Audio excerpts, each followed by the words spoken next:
হযরত আনাস রাদিয়াল্লাহু তাআলা আনহু বলেন, আল্লাহর নবীর সাহাবী, আনসারী সাহাবী মদিনার, ওনার নাম হচ্ছে হযরতে আবু তালহা রাদিয়াল্লাহু তাআলা আনহু।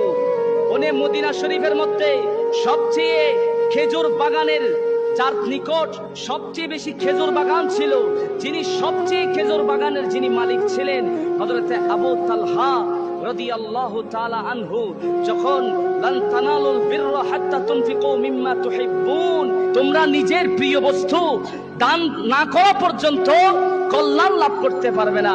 এই আয়াত কারিমা যখন নাজিল হলো, আবু তালহা বললেন, ইয়া রাসূলুল্লাহ, ইয়া হাবিবাল্লাহ, আল্লাহর রাস্তায় ততক্ষণ পর্যন্ত নিজের প্রিয় বস্তু, প্রিয় জিনিস যতক্ষণ ব্যয় করতে পারবো না, আল্লাহর রাস্তায় দান করতে পারবো না, ততক্ষণ কল্যাণ সাধন করতে পারবো না।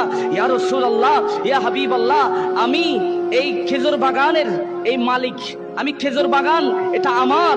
ইয়া রাসূলুল্লাহ, ইয়া হাবিবাল্লাহ, আমি চাচ্ছি আল্লাহ রাব্বুল আলামিনের নিকট, আল্লাহ রাব্বুল আলামিনের রাস্তায় আল্লাহকে সন্তুষ্ট করার জন্য এই খেজুর বাগানটা আমি আল্লাহর রাস্তায় দান করে দিলাম। সুবহানাল্লাহ।